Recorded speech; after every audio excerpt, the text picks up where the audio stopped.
facer dun simple pau a boneca dos seus xogos. Así foi como empezou Finola Vázquez, unha artesa especializada en elaborar bonecos de trapo que estes días mostra a súa obra na Casa da Cultura de Pontedeume. Mariola, queres que che faga unha chaquetiña verde? Facemoscha de camiño.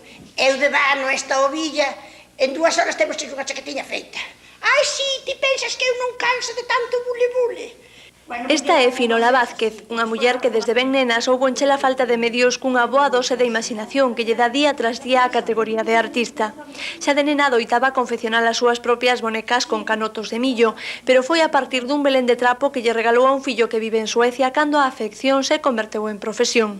Parei, me puxen toda a carne no asador, fixen o mellor da miña vida. Xa me parecía, de noite iba a beber, porque me parecía imposible haberlo feito eu. Fixen con moito cariño, con moita ilusión. E resulta que yo pediron prestado para unha exposición para Estocolmo, e un día me chamou e me dixo, séntate, que che vou dar unha noticia. Tes nunha exposición en Estocolmo, entón eu empecé a cavilar.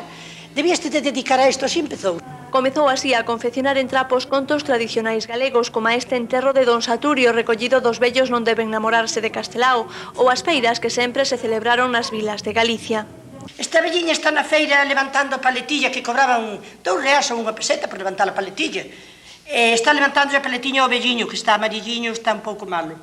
E aquí temos os cegos da feira, os cegos coas historias, que tiñan a pancarta coa historia. A señoriña está cantando e vende tamén as papeletas e os ceguiños están tocando os dous. Agora a ilusión de Finola está en poder trasladar toda esta sabiduría adquirida ao longo dos anos aos máis pequenos. Di que sería feliz dando clases aos nenos, un soño que podería facerse realidade en pouco tempo. Naturalmente, para iniciar aos nenos cos belés que facía eu cando era máis pequena, porque os nenos pequenos non lles vas a meter estas cousas, pero se inician muñequiñas de trapo, gatiños máis sinxelos, bueno, cousiñas así, faría o de boio pola gana, así.